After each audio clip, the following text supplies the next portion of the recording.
सियासी तौर पर साल 2025 प्रधानमंत्री नरेंद्र मोदी के लिए बेहद चैलेंजिंग रहने वाला है। विपक्ष जहां पर एक तरफ संविधान और जातीय जनगणना का मुद्दा उठा रहा है, वहीं प्रधानमंत्री नरेंद्र मोदी सनातन और विरासत के साथ विकास के एजेंडे को आगे बढ़ा रहे हैं। 2024 के लोकसभा चुनावों में प्रधानमंत्री नरेंद्र मोदी तीसरी बार पीएम तो बने, लेकिन ये सफलता वैसी नहीं थी जैसी सफलता बीजेपी को 2014 और 2019 के लोकसभा चुनावों में मिली थी। इन्हीं चुनावों को लेकर प्रधानमंत्री नरेंद्र मोदी के मन में एक टीस थी, उस जख्म को भरने की, उस एजेंडे को धराशाही करने की जो विपक्ष की ताकत बन गया था और बीजेपी की कमजोरी। लेकिन ये कैसे हुआ, किन चुनौतियों की वजह से हुआ, चलिए आपको दिखाते हैं कि कैसे 3 के तिलिस्म में विपक्ष के एजेंडे को धराशाही किया और सियासत की बाजी को पलट दिया।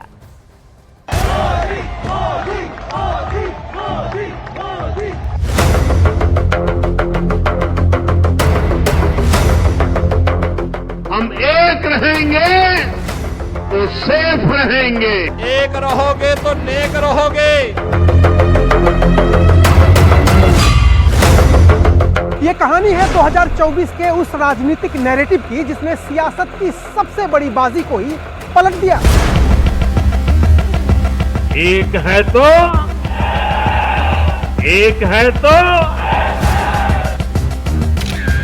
ये कहानी है उस नारे की जिसने विपक्ष की हर चाल को धराशायी कर दिया। एक है तो सेफ है, उसको भी गलत तरीके से परिभाषित करने में लगे। ये कहानी उस राजनीतिक फार्मूले की जिसके आगे जातिगत समीकरणों की सारी दीवारें ध्वस्त हो गई। दलितों, पिछड़ों और आदिवासियों को कभी आगे नहीं बढ़ने दिया।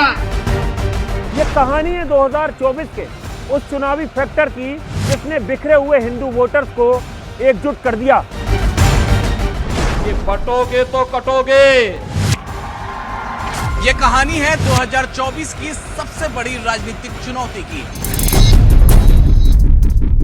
बीजेपी के नेताओं ने साफ बोल दिया है कि अगर वो चुनाव जीतेंगे तो वो इस किताब को बदल के परे कर देंगे।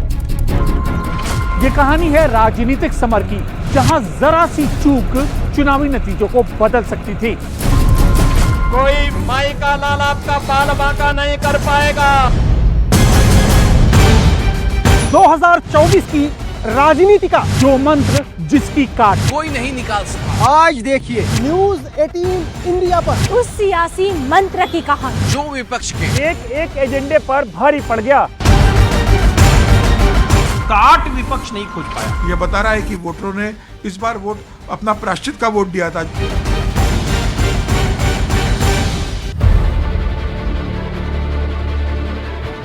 राजनीति में जब चुनौतियों का साया साथ साथ चलता है तो ये तय कर पाना मुश्किल होता है कि कौन सा रास्ता सही है।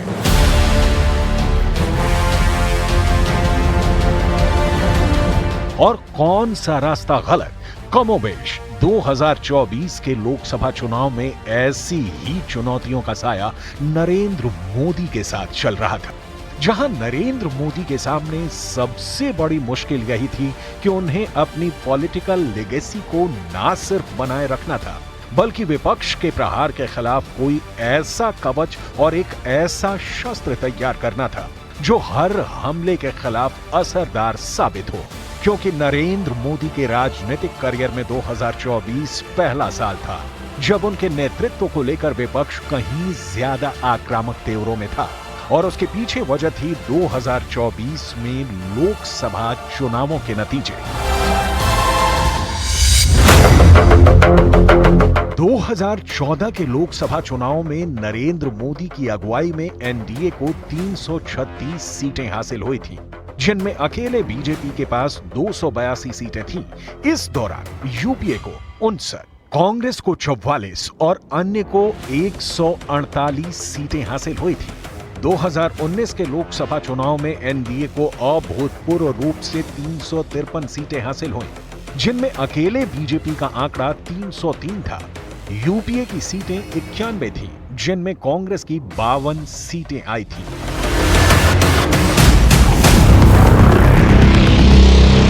लेकिन 2024 के लोकसभा चुनाव में विपक्षी एजेंडे की दीवार ने एनडीए की 10 सालों की लैंडस्लाइड विक्ट्री पर न सिर्फ रोक लगाई, बल्कि नरेंद्र मोदी समेत यूपी के सीएम योगी आदित्यनाथ के लिए नई चुनौतियां पेश कर दी।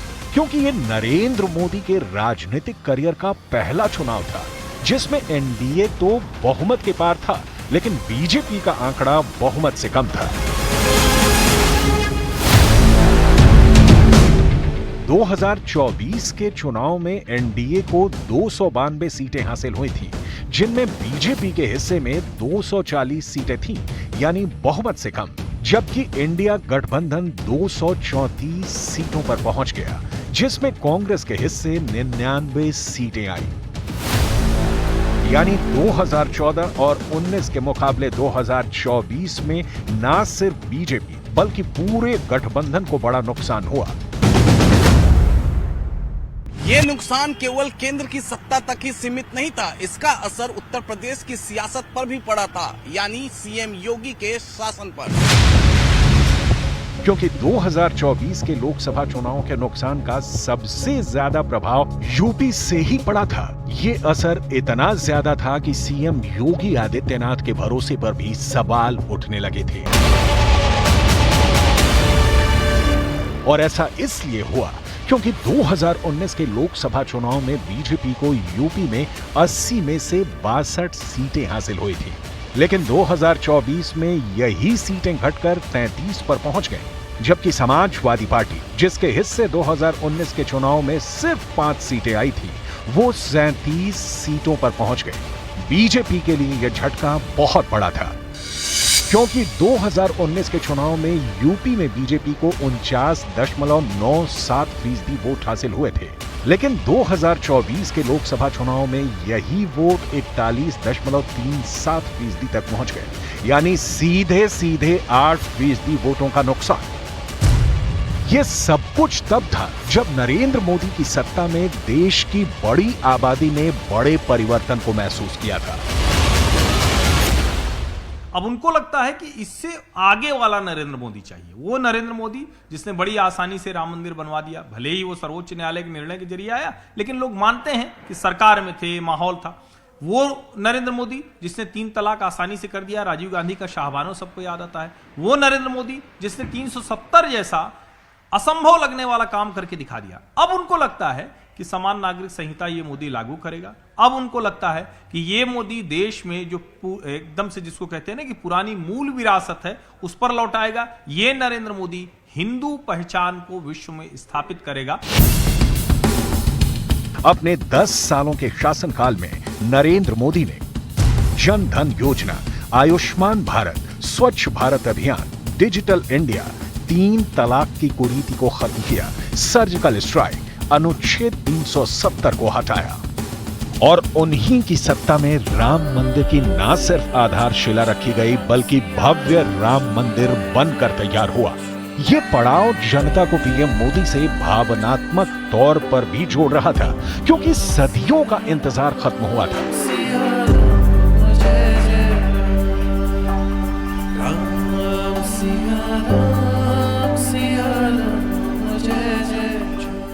लोकसभा के बाद यह तय माना जा रहा था और अखिलेश यादव इस बात से बहुत उत्साहित थे कि जिस तरीके से उत्तर प्रदेश के जो लोकसभा के परिणाम आए थे उसके बाद उन्होंने इस बात की कोशिश की थी कि अब योगी आदित्यनाथ बहुत लंबे समय तक मुख्यमंत्री रहेंगे। उन्होंने केशव प्रसाद मौर्य और योगी आदित्यनाथ के बीच संबंधों में एक दरार आने का लगातार जिक्र करते रहे। विधानसभा के अंदर भी होता रहा, लोकसभा के अंदर भी वो इस बात का संदेश देने की कोशिश करते रहे। लेकिन योगी आदित्यनाथ ने इन चुनाव परिणामों के बाद बिना विचलित हुए जमीनी स्तर पर जिस तरीके से लगातार संदेश देने की भारतीय जनता पार्टी के संगठन ने काम किया, वो खासतौर से राष्ट्रीय स्वयंसेवक संघ ने जिस तरीके से जमीनी स्तर पर काम किया और ये बताया कि इस तरीके से अगर बटेंगे और विभाजित रहेंगे तो इसका फायदा दूसरे लोग उठाएंगे। फिर आखिर ऐसा क्या हुआ कि 2024 के लोकसभा चुनाव में एनडीए की मजबूत नाव डवाडोल हो गई? ऐसा क्या हुआ कि उत्तर प्रदेश जो भारतीय जनता पार्टी का सबसे मजबूत किला था वो कमजोर हो गया? इन बातों को समझने के लिए आपको अतीत की कुछ बातों को समझना बेहद जरूरी है। 17 और 18 जुलाई 2023 बेंगलुरु। एक तरफ प्रधानमंत्री मोदी 400 पार के नारे के साथ 2024 के चुनाव की रूपरेखा में जुटे थे, तो दूसरी तरफ विपक्ष पीएम मोदी के खिलाफ एकजुटता वाला फॉर्मूला तैयार कर रहा था।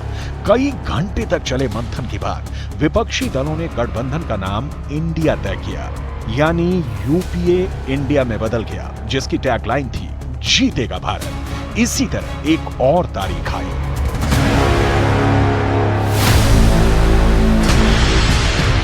22 दिसंबर 2023 कांग्रेस अध्यक्ष मल्लिकार्जुन खड़गे की अगुवाई वाले इंडिया अलायंस ने संसद में सत्ता के विरोध के सुर मुखर किए। विपक्षी सांसदों के निलंबन के खिलाफ देशव्यापी प्रदर्शन शुरू किया गया। दिल्ली के जंतर मंतर पर मल्लिकार्जुन खड़गे, राहुल गांधी, शरद पवार, सीताराम येचुरी समेत कई बड़े नेताओं ने हिस्सा लिया। सांसदों के निलंबन के खिलाफ इस विरोध प्रदर्शन को लोकतंत्र बचाओ नाम दिया गया। ये लड़ाई नफरत और मोहब्बत के बीच में लड़ाई है। जैसे मैंने कहा, नफरत के बाजार में हम मोहब्बत की दुकान खोल रहे हैं। इस देश के डेमोक्रेसी को खत्म करने के लिए ही 146 एमपीज को इन्होंने बाहर निकाला। 26 दलों वाला ये नया गठबंधन नए नैरेटिव के साथ आया, जिसका मकसद किसी भी कीमत पर प्रधानमंत्री नरेंद्र मोदी की साख को डेंट करना था, क्योंकि यही एक तरीका था जिसके सहारे 2024 के लोकसभा चुनाव में इंडिया गठबंधन सत्ता की सीढ़ी तक पहुंच सकता था। यही वजह थी कि एनडीए और मोदी के खिलाफ नए एजेंडे को सेट किया गया। जनता के बीच ये मैसेज पहुंचाने की कोशिश की गई कि अगर मोदी का 400 पार वाला प्लान सफल हो गया तो मोदी संविधान बदल देंगे। इंडिया गठबंधन ने अपनी रैलियों के जरिए इस डर का प्रचार किया कि मोदी आए तो आरक्षण खत्म कर दिया जाएगा। इसमें लिखा है हिंदुस्तान की संस्थाएं हिंदुस्तान की जनता की संस्थाएं हैं, किसी एक व्यक्ति की नहीं है। तो पहला काम जाति जनगणना, दूसरा काम ये जो 50% का बना रखा है, रिजर्वेशन का लिमिट लगा रखा है, इसको तोड़ के हम अलग कर देंगे, परे कर देंगे। इस एजेंडे को राहुल गांधी ने भारत जोड़ो यात्रा के दौरान भी धार दी। एक तरफ राष्ट्र स्तर पर नरेंद्र मोदी की राजनीति को झटका देने की प्लानिंग थी, तो दूसरी तरफ यूपी में अखिलेश यादव के पिछड़ा, दलित और अल्पसंख्यक यानी पीडीए वाले फॉर्मूले ने सीएम योगी आदित्यनाथ के लिए चुनौतियां बढ़ा रखी थी। पीडीए परिवार के साथ सबसे ज्यादा धोखा हुआ है। पीडीए की संख्या को लेकर के जो उन्हें हक सम्मान मिलना चाहिए था, इस सरकार ने नहीं दिया। कोई दो राय नहीं कि उत्तर प्रदेश के अंदर भारतीय जनता पार्टी को सबसे ज्यादा उम्मीद थी 2024 के लोकसभा चुनाव में, और भारतीय जनता पार्टी ये मानकर चल रही थी कि 80 में से 70 से ज्यादा हम सीटें जीतेंगे। अयोध्या में राम मंदिर बन गया था, प्रधानमंत्री मोदी का लगातार काम था, योगी आदित्यनाथ का 2017 के बाद जिस तरीके से उत्तर प्रदेश में प्रशासन रहा है, उसके बाद भारतीय जनता पार्टी को उत्तर प्रदेश से सबसे ज्यादा निराश होना पड़ा था। समाजवादी पार्टी 37 सीटों पर जीती और भारतीय जनता पार्टी 33 सीटों पर आकर टिक गई थी। अयोध्या की सीट भारतीय जनता पार्टी हार गई। निश्चित रूप से योगी आदित्यनाथ के लिए एक चुनौती भी थी और एक चिंता की बात थी कि 2027 के अंदर उत्तर प्रदेश के अंदर विधानसभा चुनाव होने वाले हैं। लेकिन जिस तरीके से बटेंगे तो कटेंगे का उन्होंने जिक्र किया और लगातार जिस तरीके से उन्होंने जमीनी स्तर पर जो उन्होंने काम किया उसका संदेश देने की कोशिश की, इसका असर यह रहा कि उत्तर प्रदेश में जो महाराष्ट्र और हरियाणा विधानसभा चुनाव के साथ 10 सीटों पर उपचुनाव हुआ था, उसमें से 8 सीटें भारतीय जनता पार्टी ने जीती। विपक्ष का दांव काम आया। 2024 के लोकसभा चुनाव में न सिर्फ 400 पार का नारा हवा हो गया, बल्कि वो बीजेपी भी बहुमत के आंकड़े को क्रॉस नहीं कर पाई, जो पिछले 2 चुनाव में बहुमत से कहीं आगे थी। योगी और मोदी की जो ट्यूनिंग रही है, डबल इंजन की सरकार, और जो कहा गया कि दिल्ली में प्रधानमंत्री नरेंद्र मोदी और प्रदेश के अंदर योगी की जो जोड़ी थी, और जो कमाल का काम 2017 के बाद उत्तर प्रदेश में शुरू हुआ था, उसे लोकसभा चुनाव परिणाम के बाद बताने की कोशिश की गई थी एक वर्ग ने कि अब दोनों के बीच दरार पैदा हो गई है और यह जो चुनाव परिणाम आया है इससे योगी की बड़ी भूमिका रही है। मुझे लग रहा है कि यह संदेश विपक्ष ने नैरेटिव गढ़ने की कोशिश की थी। लेकिन सवाल तो यह था कि बीजेपी से गलती हो कहां गई, विपक्ष ने कैसे एनडीए को कई मोर्चों पर मात दी। जो मुद्दा कुछ सालों पहले, कुछ समय पहले तक अस्तित्व में था ही नहीं, वह कैसे काम कर गया। और सबसे बड़ा सवाल कि जो सारे आरोप थे, जो सारे विपक्ष के वार थे, उसका जवाब बीजेपी के पास क्या था। क्योंकि 2024 के लोकसभा चुनाव ने सीधे सीधे नरेंद्र मोदी की साख को चोट पहुंचाने का काम किया था। 2024 के लोकसभा चुनाव ने यूपी में योगी आदित्यनाथ के शासनकाल की व्यवस्था को कटघरे में खड़ा किया था। यही वजह थी कि विपक्ष के पैंतरे के खिलाफ कोई ऐसा दांव लगाना था जिसके बूते विपक्ष के नैरेटिव की एक कड़ी को तोड़ा जा सके। ये ऐसी कड़ियां थी जिनकी वजह से ही लोकसभा चुनाव में एनडीए को नुकसान उठाना पड़ा था।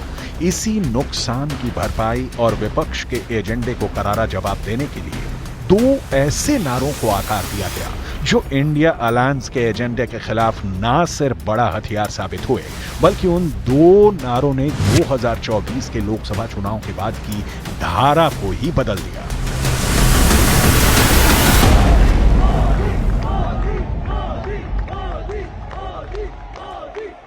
और वो दो नारे थे, एक हैं तो सेफ हैं और बटोगे तो कटोगे। लेकिन क्या वास्तव में ये नारे हरियाणा, महाराष्ट्र और उत्तर प्रदेश में हुए विधानसभा के उपचुनावों में कारगर साबित हुए? क्या इन्हीं नारों ने विपक्ष के एक सेट एजेंडे की दीवार को गिरा दिया? क्या इन नारों की बदौलत बीजेपी वो मैसेज जनता तक पहुंचाने में कामयाब रही जिसके जरिए हिंदू एकता वाली लकीर को खींचा गया था? चलिए आपको दिखाते हैं 2024 की राजनीति की वो कहानी जो तमाम चुनौतियों को पार करके राजनीति में मील का पत्थर साबित हुई।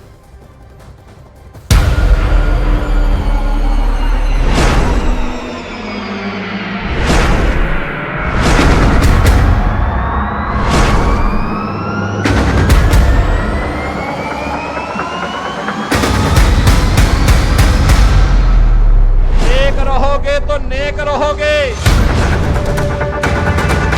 एक है तो ये वाला रूप दिखेगा तो पुराना नरेंद्र मोदी दिखेगा। कि बटोगे तो कटोगे। कोई माई का लाल आपका बाल बांका नहीं कर पाएगा। मुझे लग रहा है मोदी और योगी की जोड़ी 2027 में भी उत्तर प्रदेश में कमाल करेगी। उसके बाद 2029 के लोकसभा चुनाव में भी इनका असर देखने को मिलेगा। 2024 का सबसे बड़ा नारा, हम एक रहेंगे तो सेफ रहेंगे। एक रहोगे तो नेक रहोगे। विपक्षी एजेंडे के खिलाफ मोदी का ब्रह्मास्त्र। अगर आप एक नहीं रहे, आपकी एकजुटता टूटी, तो सबसे पहले क्या होगा? कांग्रेस आपका आरक्षण छीन लेगी। जिस नैरेटिव ने बदला सियासी माहौल,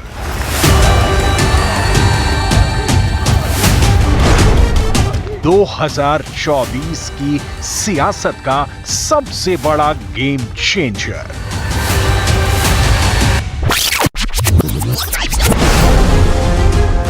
असफलता को सफलता की पहली सीढ़ी माना गया है। 2024 के लोकसभा चुनाव में अपेक्षाकृत नतीजों का न आना भी नरेंद्र मोदी की असफलता ही माना जा रहा था, क्योंकि पहले से मजबूत विपक्ष ने ऐसा ही नैरेटिव गढ़ दिया था। लेकिन ना तो नरेंद्र मोदी ने धैर्य खोया, ना ही नरेंद्र मोदी इस झटके से विचलित हुए, और इसका नतीजा ये हुआ कि नरेंद्र मोदी के नए नारे ने सियासी माहौल को बदलना शुरू कर दिया। सरकार बनी तो उनका ये जरूर एक, जिसको कहें कि प्रयास था, एक कोशिश थी कि उनके काम में 2014 और 2019 से कोई फर्क न दिखे, बल्कि वो ज्यादा आक्रामक थे, वो ज्यादा जिसको कहें कि लाउड थे, और उनको साफ साफ ये पता था कि उनका जो समर्थक वर्ग है, जो शायद किसी वजह से 2024 के लोकसभा चुनाव में कुछ थोड़ा इधर उधर चला गया है, नरेंद्र मोदी पर वो भरोसा जताते ही जताते हैं। तो मुझे लगता है कि करेंगे या नहीं करेंगे, नहीं, वो कर चुके हैं। सबसे पहले उन्होंने उस माहौल को भांपने की कोशिश की जिसकी बदौलत 2024 के लोकसभा चुनाव के नतीजे बीजेपी के लिए चुनौती बन गए, क्योंकि लोकसभा चुनाव के फीडबैक से कम तो ये पता चल चुका था कि किन वजहों से बीजेपी समेत एनडीए को नुकसान हुआ था। दरअसल बीजेपी और संघ को ये बात समझ में आ गई कि 2024 के लोकसभा चुनाव में जातीय राजनीति के असर के चलते ही उसको नुकसान उठाना पड़ा, और यही वजह थी कि टारगेट रखा गया बिखरे हुए वोटों को जोड़ने का। लेकिन ये टारगेट सफल कैसे होगा, इसका पता तभी चल सकता था जब एक ठोस एजेंडे के साथ हरियाणा और महाराष्ट्र जैसे राज्यों में बीजेपी कोई चमत्कार करती। भाई और बहनों, चाहे वो पब्लिक सेक्टर हो, चाहे वो रिजर्वेशन हो, चाहे वो शिक्षा हो, स्वास्थ्य हो, जो भी आज आदिवासियों को, दलितों को, पिछड़ों को मिलता है, वो इसके कारण मिलता है। और बीजेपी के नेताओं ने साफ बोल दिया है कि अगर वो चुनाव जीतेंगे तो वो इस किताब को बदल के परे कर देंगे। क्योंकि लोकसभा चुनाव में एनडीए को महाराष्ट्र में 48 में से सिर्फ 17 सीटें हासिल हुई थी, जिसमें बीजेपी की 9 सीटें थी, जबकि हरियाणा में बीजेपी के हिस्से 5 लोकसभा सीटें ही आई थी। यही वजह थी कि इन चुनावों में नरेंद्र मोदी की नई प्रचार नीति को कसौटी मान लिया गया। एक है तो सेफ है, ये लोग एक है तो सेफ है, उसको भी गलत तरीके से परिभाषित करने में लगेंगे। जो लोग देश को तोड़ना चाहते हैं, जो लोग समाज को बांटना चाहते हैं, उन्हें देश की एकता अखर रही है। नरेंद्र मोदी के बदले हुए नैरेटिव का असर ये हुआ कि लोकसभा चुनाव के कुछ ही दिन बाद हुई हरियाणा की अग्नि परीक्षा में बीजेपी को अभूतपूर्व समर्थन हासिल हुआ। भारत माता की। हरियाणा की माता और बहनों ने यहां एक नारा दिया है, महारा हरियाणा, नॉन स्टॉप हरियाणा। हरियाणा का विकास ऐसे ही नॉन स्टॉप चलते रहना चाहिए। एक हैं तो सेफ हैं के दांव ने हरियाणा में बाजी ऐसी पलटी कि किसान, जवान और पहलवान का मुद्दा लेकर घूम रही कांग्रेस को हवा तक नहीं लगी और लगातार तीसरी बार बीजेपी अपनी सरकार बनाने में कामयाब हुई। हरियाणा विधानसभा चुनाव में बीजेपी को 90 विधानसभा में 48 सीटों पर जीत हासिल हुई, और यही महाराष्ट्र में भी हुआ। लोकसभा चुनाव में दहाई का आंकड़ा भी जो बीजेपी पार नहीं कर सकी थी, उसने विधानसभा चुनाव में अभूतपूर्व प्रदर्शन किया। महाराष्ट्र में 288 विधानसभा सीटों में से 235 सीटें जीतकर महायुति ने सभी समीकरणों को ध्वस्त कर दिया। अकेले बीजेपी ने 132 सीटें जीती, यानी बीजेपी की जीत का प्रतिशत 90% था। पिछले चुनाव में बीजेपी 105 के आंकड़े तक ही पहुंच पाई थी। लेकिन ये चमत्कार हुआ कैसे? कैसे नरेंद्र मोदी की दूरदृष्टि और उनके एक नारे ने सियासत की बिगड़ी हुई बाजी को बना दिया? कैसे एक है तो सेफ है पर लोगों ने भरोसा किया? कह सकते हैं कि एक है तो सेफ है, या फिर जो योगी आदित्यनाथ ने कहा था बटोगे तो कटेंगे, ये नारा उस तरह से देखा जा सकता है। लेकिन इसमें जो जियोपॉलिटिकल कंडीशंस हैं, जो बगल में बांग्लादेश में जो हो रहा है, आए दिन जो अफगानिस्तान और पाकिस्तान से जो खबरें आती हैं, जो दुनिया के दूसरे हिस्सों से खबरें आती हैं, उसने एक जिसको कहें कि मजबूत जमीन तैयार करने का काम किया। और उस पर नरेंद्र मोदी जब ये बात कहते हैं कि एक है तो सेफ है, तो वो ज्यादा मारक होता है, ज्यादा काम करता हुआ दिखता है। मैटराइज के सर्वे में जो बात निकलकर सामने आई उसकी माने तो हरियाणा और महाराष्ट्र की जनता ने लोकसभा चुनाव में हुई अपनी भूल को सुधारते हुए प्रधानमंत्री नरेंद्र मोदी के पक्ष में मतदान किया। इस डेटा को जुटाने के लिए मैटराइज की तरफ से महाराष्ट्र में 76,000 से ज्यादा लोगों से बात की गई, जिसमें 37,000 से ज्यादा पुरुष, 24,000 के लगभग महिलाएं और 15,000 के करीब यूथ शामिल था। जबकि हरियाणा में मैटराइज ने अपने सर्वे में 53,000 से ज्यादा लोगों को शामिल किया, जिसमें 26,000 से ज्यादा पुरुष, 16,000 से ज्यादा महिलाएं और 10,000 से ज्यादा यूथ को शामिल किया गया। मैटराइज के सर्वे में जब महाराष्ट्र विधानसभा चुनाव और लोकसभा चुनाव को लेकर मतदाताओं से पूछा गया कि दोनों ही चुनाव में वोटिंग में इतना अंतर कैसे रहा, तो सर्वे में शामिल ज्यादातर लोगों ने बताया कि इसके पीछे जो सबसे बड़ा कारण था वो ये था कि लोग विपक्ष के संविधान में बदलाव वाले मुद्दे से भ्रमित हो गए थे, जबकि विधानसभा चुनाव के दौरान लोग महायुति सरकार के काम से संतुष्ट थे।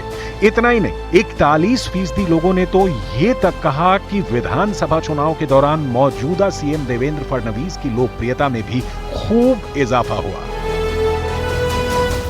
प्रधानमंत्री नरेंद्र मोदी को जो गुजरात से उनकी पूरी राजनीति है वो हिंदुत्व और विकास इस मॉडल के लिए जाना जाता है। अब पिछले कुछ समय में जो भारत की राजनीति बदली है और जिसमें राहुल गांधी लगातार असफल होते हुए उन्होंने ये कोशिश की कि किसी तरह से हिंदू जातियों में बंटे। अब अगर सीधे सीधे आप ये कहें कि हम हिंदू एकता के लिए काम कर रहे हैं तो शायद ये कहा जाएगा कि आप कम्युनल पॉलिटिक्स कर रहे हैं। उसको स्थापित करने की भी कोशिश आसानी से हो जाएगी। लेकिन जब आप एक हैं तो सेफ हैं कहते हैं तो इस नारे को सांप्रदायिक कह पाना कठिन है। लेकिन नरेंद्र मोदी के एक हैं तो सेफ हैं के मंत्र के बीच योगी आदित्यनाथ ने भी हार्डकोर हिंदुत्व की राजनीति का वो दांव चल दिया था जो हरियाणा से लेकर महाराष्ट्र का किला फतह करने में मददगार साबित हुआ। बटिए मत, बटे थे तो कटे थे। योगी के इस नारे ने पूरे देश के अंदर हिंदुत्व के और जो संभावित खतरे हैं मुस्लिम आतंकवादियों की तरफ से जो था उसको एक नैरेटिव सेट करने की कोशिश की। इसका फायदा भारतीय जनता पार्टी को निश्चित रूप से मिला है। आंकड़े बताते हैं कि हरियाणा में 14 सीटों पर यूपी के सीएम योगी आदित्यनाथ ने प्रचार किया था। उनमें से 9 सीटों पर बीजेपी को जीत हासिल हुई, यानी सीएम योगी का स्ट्राइक रेट 64% रहा। जम्मू कश्मीर विधानसभा चुनाव को लेकर सीएम योगी ने जम्मू में कुल 4 विधानसभा सीटों पर प्रचार किया, जिसमें से सभी सीटों पर बीजेपी को जीत हासिल हुई, यानी जम्मू में योगी आदित्यनाथ का स्ट्राइक रेट 100% रहा। इसी तरह महाराष्ट्र में भी योगी आदित्यनाथ ने बटोगे तो कटोगे के नारे का जिक्र किया। यूपी के सीएम योगी आदित्यनाथ ने महाराष्ट्र की 18 सीटों पर प्रचार किया, जिनमें 17 सीटों पर बीजेपी को जीत हासिल हुई, यानी यहां योगी आदित्यनाथ का स्ट्राइक रेट करीब 94% रहा।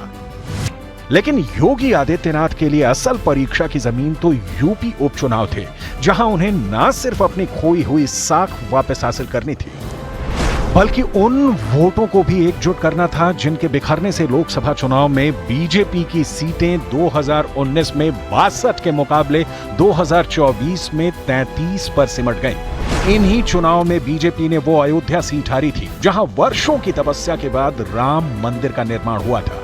इतना ही नहीं, इन्हीं चुनाव में यूपी की उस कानून व्यवस्था को कटघरे में खड़ा किया गया था जिसके उदाहरण दिए जाते हैं। ये वही चुनाव हैं जिनकी वजह से केंद्र और राज्य की सियासत में दरार की अफवाहों ने जन्म लिया था। लोकसभा के बाद यह तय माना जा रहा था और अखिलेश यादव इस बात से बहुत उत्साहित थे कि जिस तरीके से उत्तर प्रदेश के जो लोकसभा के परिणाम आए थे उसके बाद उन्होंने इस बात की कोशिश की थी कि अब योगी आदित्यनाथ बहुत लंबे समय तक मुख्यमंत्री रहेंगे। उन्होंने केशव प्रसाद मौर्य और योगी आदित्यनाथ के बीच संबंधों में एक दरार आने का लगातार जिक्र करते रहे। विधानसभा के अंदर भी होता रहा, लोकसभा के अंदर भी वो इस बात का संदेश देने की कोशिश करते रहे। सीएम योगी आदित्यनाथ के सामने सबसे बड़ी चुनौती तो ये थी कि 2019 की तुलना में 2024 के लोकसभा चुनाव में जाटों छोड़कर सभी जातियों के वोट प्रतिशत में गिरावट थी और उन्हें इसी ट्रॉमा से उपचुनाव में पार्टी को निकालना था। ये कहीं न कहीं योगी आदित्यनाथ के लिए भी एक बड़ी चुनौती है कि 2024 के लोकसभा चुनाव में भारतीय जनता पार्टी 33 सीटों पर रह गई, समाजवादी पार्टी 37 सीटों पर चली गई, तो उनके लिए भी 2027 के लिहाज से जरूरी था कि एक कंसोलिडेशन एक उस तरफ जाए और उसमें बटोगे तो कटोगे, ये नारा प्रभावी साबित हुआ। इसकी खूब जमकर आलोचना हुई, लेकिन इसकी काट विपक्ष नहीं खोज पाया। यही वजह रही कि योगी आदित्यनाथ ने यूपी उपचुनाव के दौरान हार्डकोर हिंदुत्व के तर्कश का वही तीर इस्तेमाल किया जिसका जिक्र उन्होंने सबसे पहले आगरा में किया था। जो ये लोग जाति की राजनीति करके आपको विभाजित करना चाहते हैं, मैंने कहा था ना कि बटोगे तो कटोगे, एक रहोगे तो नेक रहोगे। कोई माई का लाल आपका बाल बांका नहीं कर पाएगा। संघ की सक्रियता और योगी आदित्यनाथ के आक्रामक प्रचार अभियान का असर यह हुआ कि 9 सीटों पर हुए उपचुनाव में बीजेपी ने 6 सीटें हासिल की। 1 सीट बीजेपी की सहयोगी आरएलडी को मिली, जबकि समाजवादी पार्टी जो बड़ी जीत का दावा कर रही थी उसे सिर्फ 2 सीटें हासिल हुई। सबसे चौंकाने वाले नतीजे मुस्लिम बहुल कुंदर की विधानसभा सीट से आए, जहां 31 साल बाद बीजेपी ने जीत हासिल की। काशी में क्यों हमें अपमान झेलना पड़ा था? क्योंकि हम बटे थे। मथुरा में क्यों अपमान झेलना पड़ा? क्योंकि हम बटे थे। और जब बटे थे तो कटे थे। बटना नहीं है, एकजुट होना है, याद रखना। जिस तरीके से भारतीय जनता पार्टी के संगठन ने जबरी स्तर पर काम किया, संघ ने घर घर संदेश देने की कोशिश की और अपने वोटर से यह कहा और मतदाताओं से और पार्टी के विचारधारा से जुड़े लोगों से यह कहा कि भैया बैठने का समय नहीं है, एक ही तो सिर्फ है, मतदान के लिए बाहर निकलना होगा। यही कारण रहा कि कुंदर की जैसी सीट में समाजवादी पार्टी की जमानत जब्त हो जाती है और भारतीय जनता पार्टी मुस्लिम सीट जीत जाती है। यह सिर्फ उत्तर प्रदेश में नहीं हुआ, आप देखिए महाराष्ट्र के अंदर भी वोटर्स निकले और जो 9 सीटें भारतीय जनता पार्टी ने महाराष्ट्र में लोकसभा में जीती थी, विधानसभा में 132 सीटें भारतीय जनता पार्टी जीत कर आती है।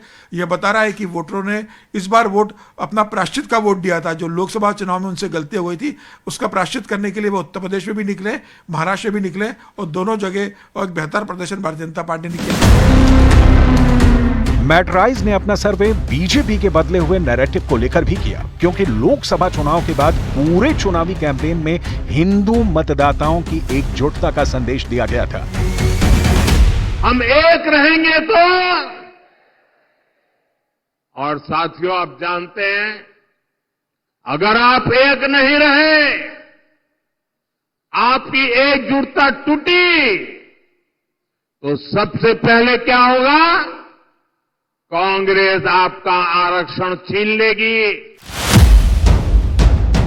एक है तो सेफ है और बटेंगे तो कटेंगे जैसे स्लोगन पर मैटराइज के सर्वे में चौंकाने वाले नतीजे आए।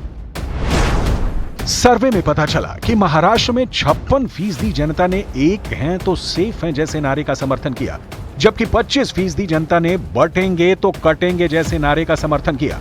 मैटराइज के सर्वे में यह बात भी निकलकर सामने आई कि 54% लोगों ने पीएम मोदी के चेहरे को ध्यान में रखकर वोट किया। सिर्फ 9% लोग ऐसे थे जिन्होंने राहुल गांधी के चेहरे पर वोट किया। सर्वे में यह भी पता चला कि लोकसभा चुनाव में 240 सीटें हासिल करने के बावजूद महाराष्ट्र में पीएम मोदी की लोकप्रियता में इजाफा हुआ। इस दौरान 55% लोगों ने माना कि जनता के बीच पीएम मोदी की लोकप्रियता में इजाफा हुआ। इन महाआघाड़ी वाले जाति के नाम पर लोगों को लड़वाने में लगे हैं। साथियों, कांग्रेस का शाही परिवार दलितों, पिछड़ों, आदिवासियों से नफरत करता है। सरकार बनाने के लिए तड़प रही कांग्रेस बिना पानी को जैसे मछली तड़पती है ना, वैसे तड़प रहे हैं। इसी तरह हरियाणा में भी वजहों को तलाशा गया। मैटराइज के सर्वे में पता चला कि 52% लोगों ने माना कि लोकसभा चुनाव में बीजेपी को वोट नहीं देना गलत फैसला साबित हुआ। यही वजह थी कि हरियाणा विधानसभा चुनाव के दौरान लोगों ने बीजेपी के पक्ष में खुलकर वोट दिया। इस दौरान 24% लोगों ने लोकसभा चुनाव के दौरान स्थानीय नेताओं से नाराजगी का भी जिक्र किया। सर्वे में 42% लोग ऐसे थे जिन्होंने कहा कि किसान, जवान और पहलवान का मुद्दा असरदार नहीं रहा। 52% लोगों ने बताया कि उन्होंने नरेंद्र मोदी के चेहरे को ध्यान में रखकर वोट किया। 53% लोगों ने बताया कि जनता के बीच बढ़ती पीएम मोदी की लोकप्रियता ने बीजेपी को हैट्रिक लगाने में मदद की।